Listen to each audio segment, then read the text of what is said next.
Thank you for listening to Don't Stop the Music radio show via your streaming service. If you'd like to get your music heard, then why not go to www.DSTMRS.com.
Hello and good evening and welcome to Don't Stop the Music radio show.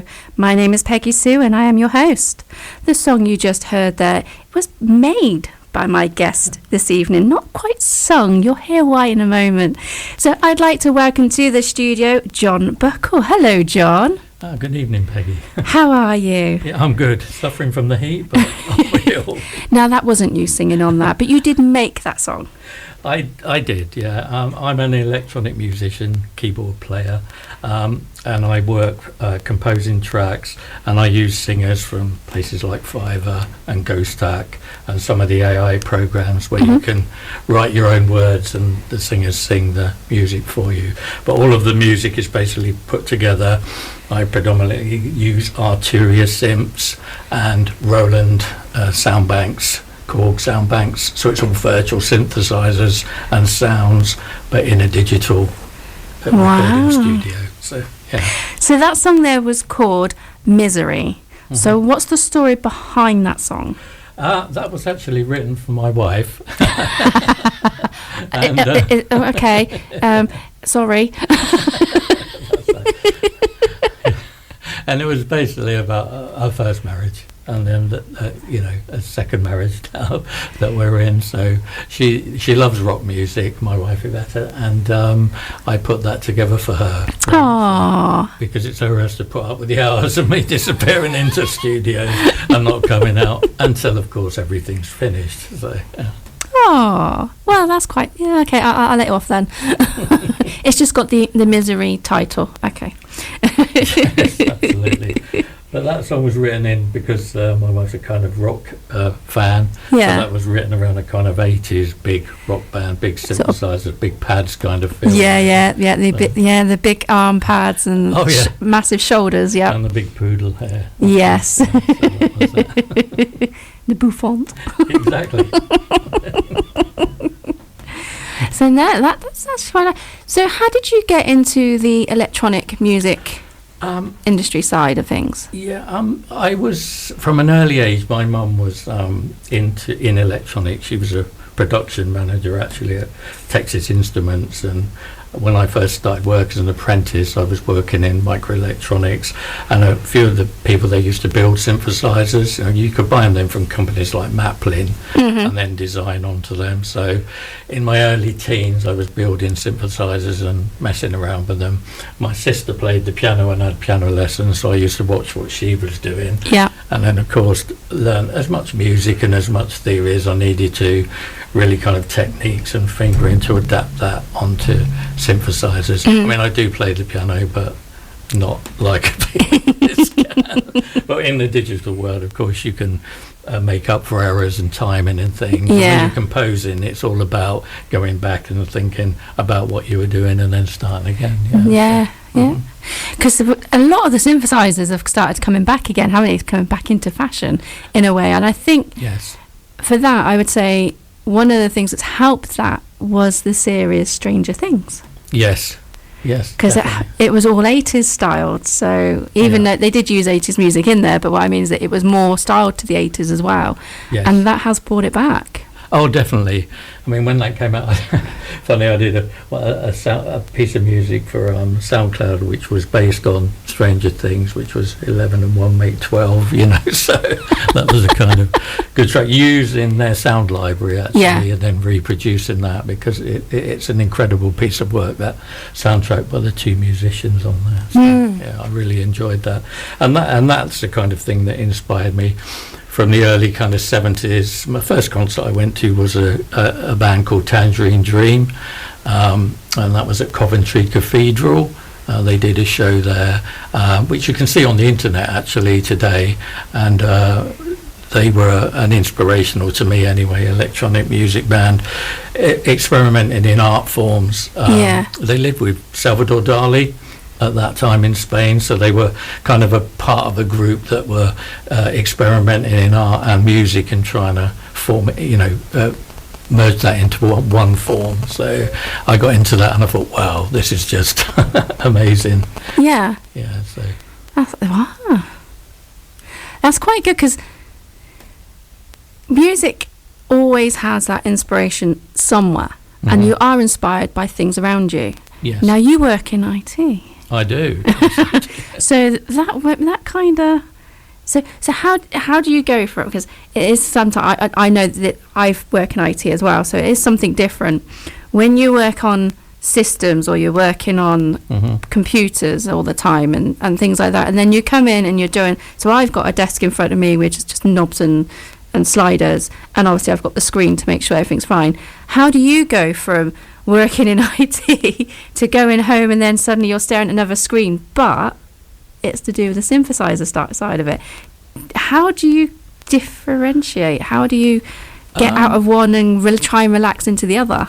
I think from around about 15 or 16, when you could start buying computers and you could build your own computers, and then say chip music came about, where people started recording songs by literally typing on the QWERTY keyboard and using the sounds in the chip. I think that and IT over the years, really, and I've been in IT now for a good 40 years. Shh, you're not allowed. And over the years, I think it kind of has run a set now where the IT that I use is useful for me as a musician, because I can use those skill sets across different platforms. So I work with PCs and I work with Apples these days. For a long time I resisted the temptation of using Apples, but when the pandemic started and I was working in IT at the Great Western, there I saw a lot of people using the Apple Macs with Logic Pro, and I spoke to a lot of people and they said you should really have a look at this, because whereas with PC based software you do have to use a lot of IT skills and can take you a long time to do things, that kind of product is built easier to flow. I know the investments initially are higher because of the cost of Apples, but going forward, instead of sitting there all day working out your IT problems and your PC problems, you're actually just working on what you want to do, which is the music. So I found it as a creative tool great, and of course the knowledge of all the different platforms and upgrading things and firmware and all the rest of it that goes with using electronic music desks and PCs. It does work really well for me, so. But inspirationally, I'm all about sound, really. So I start with a sound. I kind of see music in colours, like other people do. So I don't see it as musical notes, and it's all frequency and colours to me. And I'll start with a sound, I develop that sound, and then off I go from that point. And then, don't disturb me, I'll be out in 5 minutes. If you ask me a month later, how did that song go, I'd say, I've got no idea. So that's, Well, we'll play the next song. So the next one we're going to play is Forgotten. Okay. So what's the story behind this one? Forgotten was basically, it's an electronic track, and I was in Swindon at the Wyvern Theatre, and there's a piece of artwork there which is done by Luke Gray, which is a dragon. Yep. And I read some of his write-up on that piece of artwork, really. It was about mythical creatures, really, and he was talking about he didn't want to do George and the Dragon because that's about killing a mythical creature, and it was about dragons, as themselves are mythical creatures. So this track I called it Forgotten, and it's about beasts and mythology, really, from the past. So here it is. This is Forgotten.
So that there was Forgotten, and as I said whilst the song was playing, it reminds me so much of Blade Runner, but the recent one, not the older one.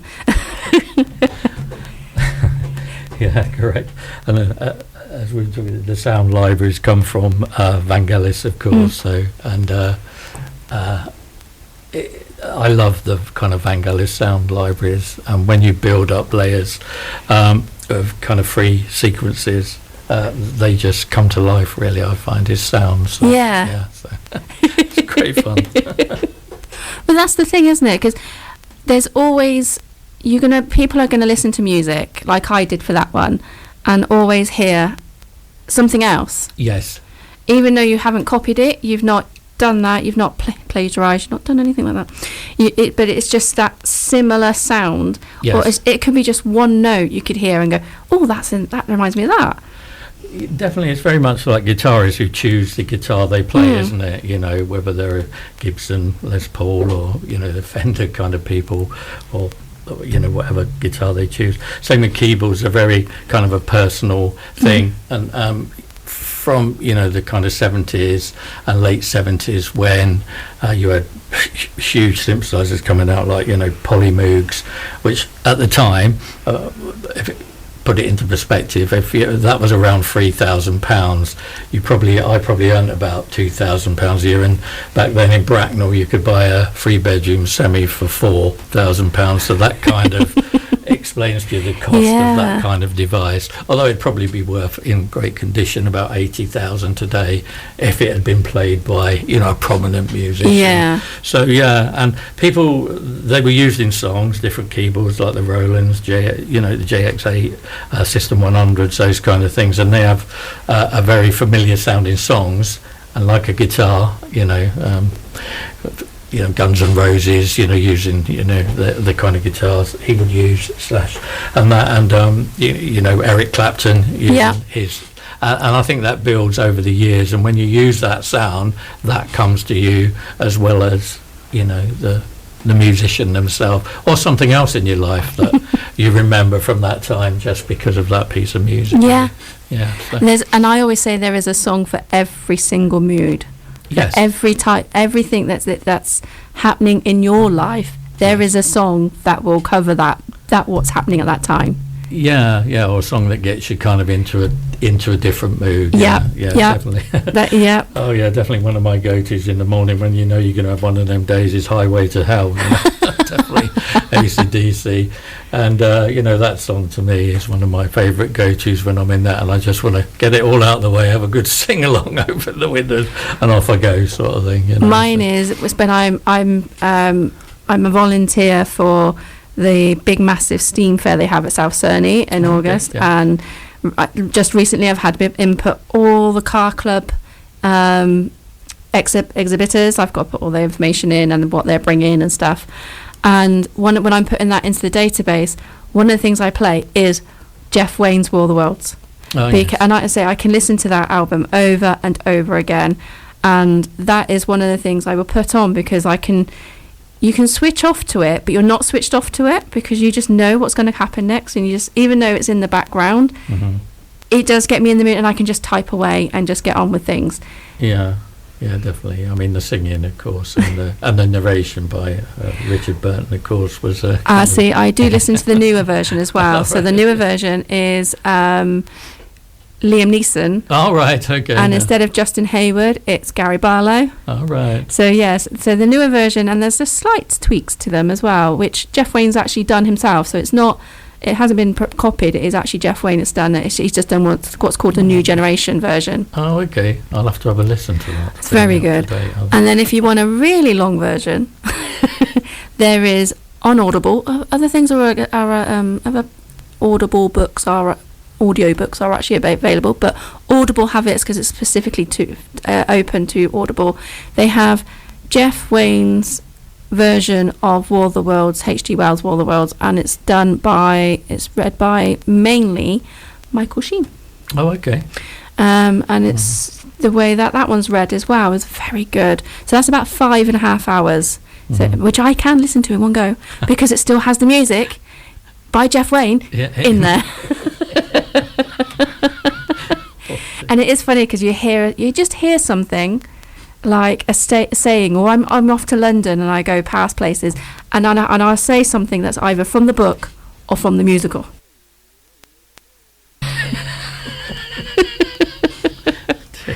It is just funny how things do. And the other thing I can listen to is a lot of soundtracks, which actually your music is very much one that would be up there. So like Hans Zimmer comes to mind for that. My favourite one at the moment for him is the Formula One soundtrack, the F1 film. Oh, right. With Brad Pitt. That's a very good album if you've not listened to that one. I'll put that on my list then. Oh yeah, F1. Yep. So yes, but what was you've already touched on your part of your inspiration, but what was your musical inspirations growing up? Was it because what your parents listened to? As you said, your sister was learning to play piano as well, so you did that. But what were your musical influences? I think around the house, everybody was always playing music. I remember, very young, sitting under the ironing board on rainy days, Mum playing all the records, and she was very much into Motown, played a lot of Motown, and singers like Diana Ross. And my dad was more into rock and roll type music. We used to have Burt Bacharach songs, all those kind of pieces of music. And then of course when the 70s took off and I was kind of working, you had the big explosion of music as it was then in the 70s with so many different bands. So I listen to all types of music and I play all types of music, and to me it's more about if it makes my hair stand up on the back of my neck, I'm interested in it. And it can be any type of song, any type of singer, really. And people, I think on SoundCloud now I have around about 360 songs. Wow. So over the years I've kind of built a library with different singers and different styles of singers from all over the world, and worked on lots of different albums with different types of, from classical musicians to jazz musicians, to people who do pure electronic kind of Ibiza music, which actually I never was into that, but from a keyboard player's perspective, that's kind of like a rockist to a lead guitarist, really. It gives you inspiration to do, kind of let your hair down and off you go. Well, we're going to play another song now. So the next one we're going to play is Love Penitentiary. Okay. What's the story behind this one? Well, Love Penitentiary is a song really that was written for my dad after he passed. My dad was a bit of a ladies' man, really, in his younger years. So, I think when you lose a parent, I did a couple of instrumentals, and I thought I want to do a kind of a rocky live feel song. So this one I put together with all the instruments and everything, and you can see what I mean with that live feel. Here it is. So this is Love Penitentiary.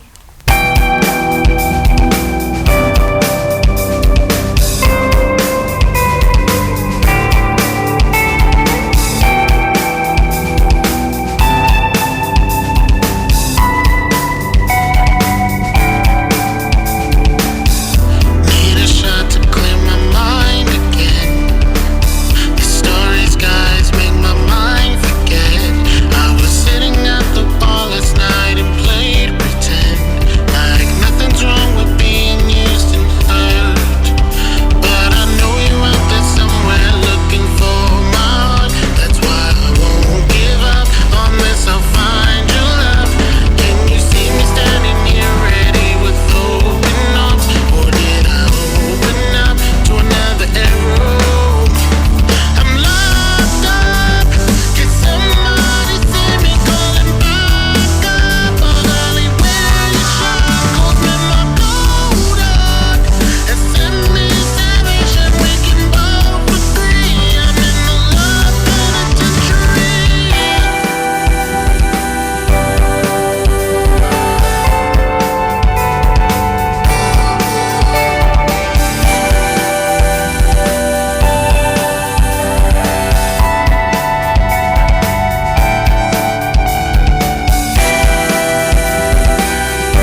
Mike Ganley's Crooked Road. Americana, acoustic and roots music on Swindon 105.5 Thursday evening, 8 to 10. Listen again, 2 minutes past midnight on Wednesday. Listen on air, on digital radio in Swindon and Marlborough, online, on smart speakers, and on our station mobile app. Thank you for listening to Don't Stop the Music radio show via your streaming service. If you'd like to get your music heard, then why not go to www.DSTMRS.com.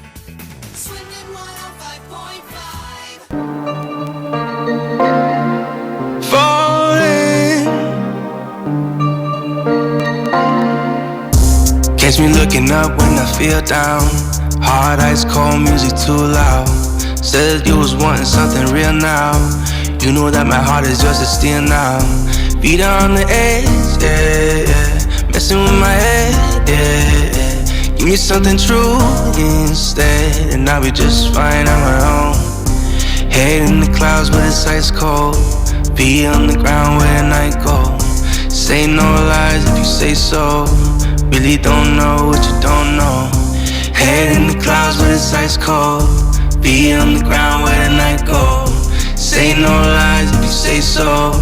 Really don't know what you don't know.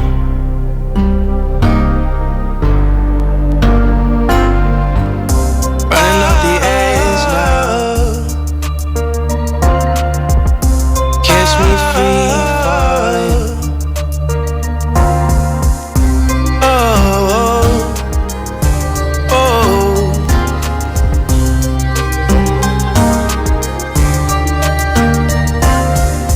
Made me crumble. Yeah, I can't catch myself now. Catch me looking up when I feel down. Hard ice cold music too loud. Said you was wanting something real now. You know that my heart is yours to steal now. Feet on the edge, yeah, yeah. Messing with my head, yeah, yeah. Give me something true instead, and I'll be just fine on my own. Head in the clouds but it's ice cold. Feet on the ground where the night go. Say no lies if you say so. Really don't know what you don't know. Head in the clouds but it's ice cold. Feet on the ground where the night go. Say no lies if you say so. Really don't know what you don't know. Running off the edge now. Falling. Got my heart falling in pieces.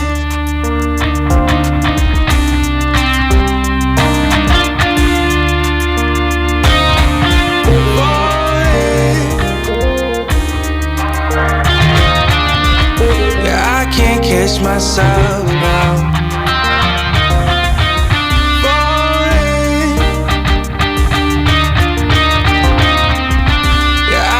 Catch myself now.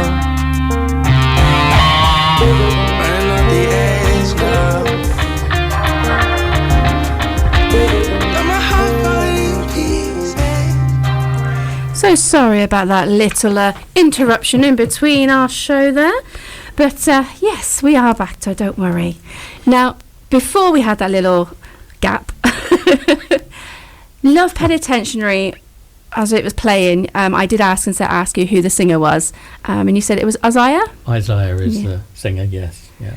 He works for Kontakt, another singer. Another singer for that, brilliant. So we did manage to get it to play your next song, which was Falling. Yes. So what was the story behind that one, and who sang that? Falling is a kind of love song, really, based along, falling in love, falling out of love, as you do, as we all do, from a early age, not too early, hopefully, and that kind of song. I use all different styles in that, really, to put that together. And the singer's a singer called Omar, who sings that song. So. Oh. Mm-hmm. Now, whilst the song was playing, you did mention about that you quite a few years ago you had a stroke. Yes, that's right, yeah. So, and you're happy to talk about that? Yeah, I have a condition, I have a brain cavernoma which can bleed, which causes minor strokes. part of the reason I do a lot of work now composing and music in studios is the ability to work probably doing live music is restricted. And some of the companies, especially a company I use a lot for synthesizers and keyboards, is a company called Arturia, and they're totally disability friendly keyboards. Oh, wow. Using sound, using patches and touchpads to trigger everything you do, so you don't need to be as mobile and agile to use those kind of devices, really. So I found their integration into sound the easiest to use for myself, really. That's actually quite good to know, because music is a healer. Yes. In a way as well, and Absolutely. it does actually help a lot of people with disabilities. And they also say, like, music for especially songs, older songs in people with dementia, and also there are so many things that music helps with. And I think it's like in brain surgery, I'm sure I've seen this, is where in brain surgery music touches or makes something active more in your mind, in your brain, than another part. So they will actually play music whilst doing brain surgery. Yes.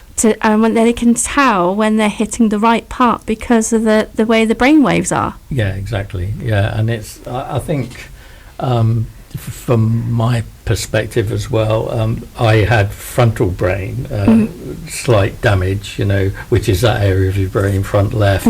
And when I kind of make music now, sometimes some of my kind of soundtracks, they're very multiple layered, and there's a lot of music going on, sometimes probably too much for some people, a lot of sequences, but in my head it works. It works, yeah. So I don't like quiet spots in music. When something goes quiet, I'm thinking, well, there could be 15 things going on there, you know, before the singer starts coming in again. Yeah, you've got to fill it. Yeah. Yeah, and that kind of technology enables you to compose and use your mind in that way, I think. Yeah. So I mean, a lot of people are quite the way I started was playing in live bands, in the 70s and things.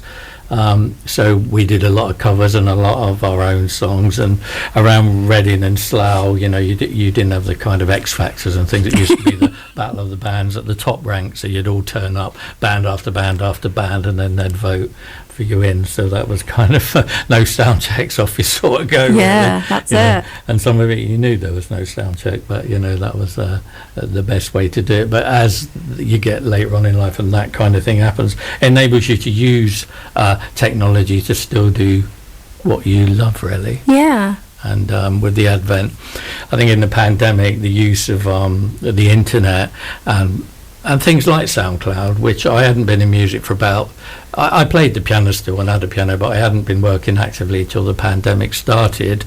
And then you get involved in a community on SoundCloud where people teach you and they send you stuff, and then you have seminars and things, so you could get back into a thing. Yeah.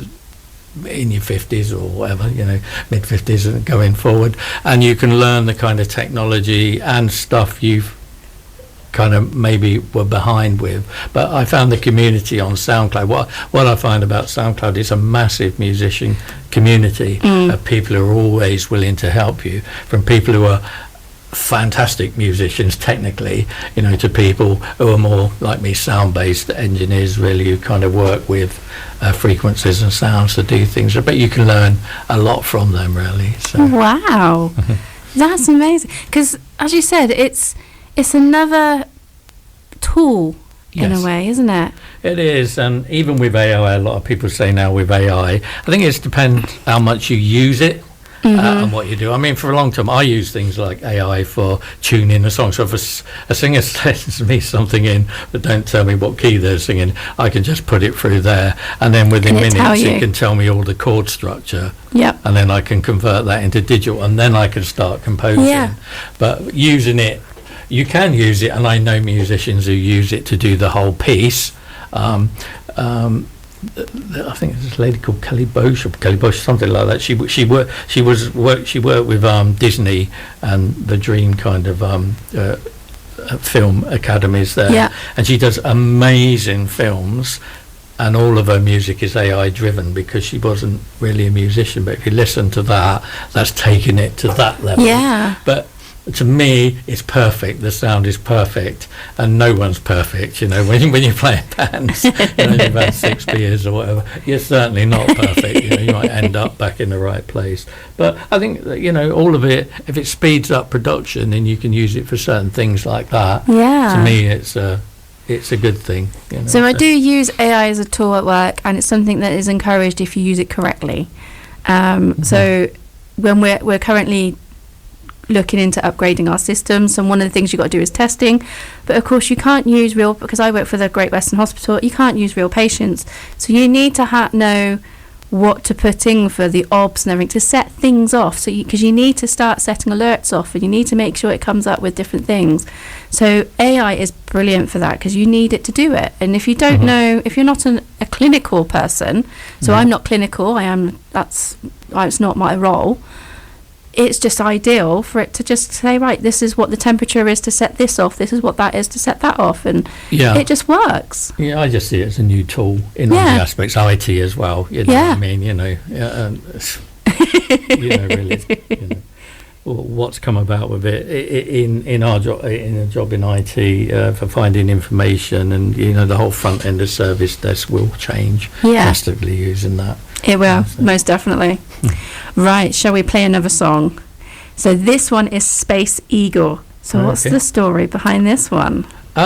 Space Eagle, well, started with some sounds I started to develop, and then I was watching the rerun of Lord of the Rings and all of those films, and I was watching, you know, the big eagles when they come to save them on the volcano, and that kind of idea came from that, really, but more of a space eagle that's flying around the galaxy. So I use a sound first of all where it's the eagles coming out through the galaxies, and then more into a kind of like celebrationary kind of electronic track, really. Well, here it is. This is Space Eagle.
There we go. So that was Space Eagle by my guest this evening, John Buckle. Now, I do have to say that one would be ideal on a soundtrack for going to the gym. I think it had that, you could just go with it, if you know what I mean. You could just walk to it, or you could run to it, or do something, or row or something with it. It just, yeah, you could have that one in the background in the gym. Yeah, definitely. I think that would be a good one. Now, a lot of the music you have done, obviously, it is electronic. Will we see any in TV, film, or even games? Have you submitted anything? Yeah, I did a film for a filmmaker in Swindon about a year ago. Oh, wow. So that went into a kind of competition and everything. That was cool. A film called Her, which is a horror film. So I wrote music around that, and that would definitely be the way I would like to go. I'm always open to any young filmmakers or anything. I work for free, so there you go on that.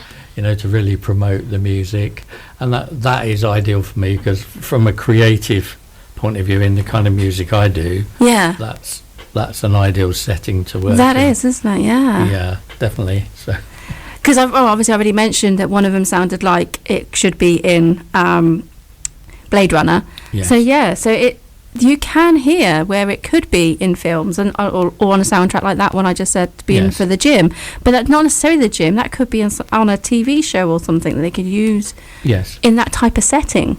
Yeah. And there's that absolutely. background. So yeah, it's just Games. or games. That's what I did. Yeah, I did say games. Yeah, Yeah, yeah. Because that is, isn't it? It's electronic music is everywhere. Yes. And really, all of the tracks you've heard from me now, they're all basically electronic music. Yeah. They're all keyboard tracks using sampled sounds to produce the instruments, from the drums all the way out. So, you can do so much using this kind of technology now. And you can work with so many styles, and because so many people, so many kind musicians out there are always there to give you help. And I'll always send things to people. I find my best jazz musicians will say, "Look, I've been asked to do this jazzy track. Have a listen. Do you think it's okay?" Or and they'll be honest, and they'll say, like they're very specific about their timing. So okay, and that's it. I take that away. I always see things as even if you might think it's they're criticising, I say it might be negatively positive, so that's it, so Yeah. I'm always open to that, and I've been lucky with all the types of music I use, and had some good followers. I listen to mainly the feedback from the musicians I know, and kind of respect, plus people who listen to it.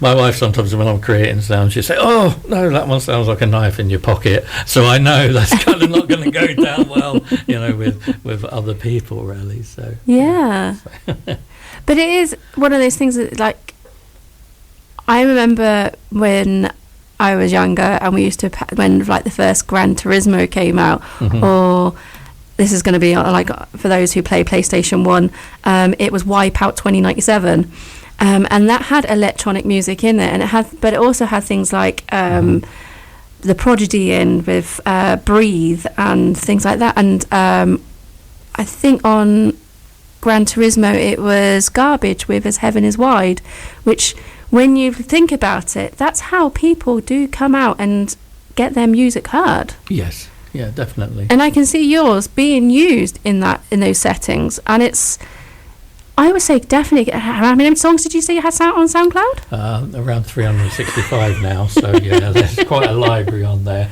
I recently started to use other platforms, Apple Music and the other big platforms. Spotify? Yes, Spotify. Oh, brilliant. And it's having a slow. It always takes time. It does, yeah. I think I have over 2,500 followers on SoundCloud now. People who regularly listen to the music. So that was with no advertising. That's just building. Yeah. 4 or 5 years. To different people who like listening to your stuff. Have you thought of maybe sharing it onto a platform called I'm trying to think, Epidemic Sound? I haven't, no. Because on that one, people can pay a subscription to use the music in their YouTube videos. Right, okay. I've recently had quite a few YouTube people like that, and brands undisclosed brands from America are asking me if they can use Fall In. Actually, that track is quite popular. This one you would upload either an album or a couple of the songs, and people would then pay a subscription to Epidemic for them to use it. So yeah, that's something, because I personally do use Epidemic Sound, and I have found a few. It was funny. There's one song I absolutely loved, and I used it in a few videos, and it's called Racing for Life, and I think his name is Johan something, and I went to Costa Coffee over at Junction 16, and I've been using the song for about 2 years, and suddenly it was on their radio. Oh, okay. So you never know, it could become famous. And there's another one called AK, and he does a lot of electronic music as well, and his music is used quite a lot in different YouTube videos. So yeah, and again, that's through Epidemic, so definitely worth doing, and definitely worth looking at. Yeah, because I can see it going far. Hopefully. But it's another way of getting the music out there. Yeah, and that's what it's all about, really. You know, unlike back in the 70s when we all did clubs and pubs mainly, you know, playing music. Have you thought of sending it off to some of the DJs as well, for them to use in their club nights? It's an avenue I'm looking at in Spain and Ibiza. I've been started to send stuff to them. Some of them are using it because, of course, those tracks tend to be one hour 45, 2 hour long progressive tracks. But yeah, so because they can then mix it in, and then even if they use it as a filling bit whilst they've got one song coming in, they use a little bit of yours because it's the same beat or the same timing, and then go into another one. It could be the whole thing, or just because of the synthesizer side of things. It just it's a definite way forward. I'll be definitely looking at Epidemic now. See, you're learning all the time. Absolutely. So we are close to the end of the show, and we are going to come out with another song of yours called Siberian. Now this one's actually spelt CYB, as in cyber. So Siberian. What's the story behind this one? This was actually a track I was talking to, and this is a kind of collaboration with a guy from SoundCloud called Audio Bake, and Audio Bake is one of my favourite young musicians, really, who works in kind of dark synth, they call it, music. So he came to me and he said, look, I've got this track on basis of a track, can you do that? So again, you will notice a lot of sounds in that coming from things like Blade Runner, you know, from Zimmer sounds and Tangerine Dream sounds. There's a lot in there that builds this track. So wow, thank you so much, John, for coming in this evening. It has been a hot one. Yes. And it has been a pleasurable one, so thank you so much. And to take us out, this is Siberian. Good night, everyone, and see you on the next one.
Thank you for listening to Don't Stop the Music radio show via your streaming service. If you'd like to get your music heard, then why not go to www.dstmrs.com.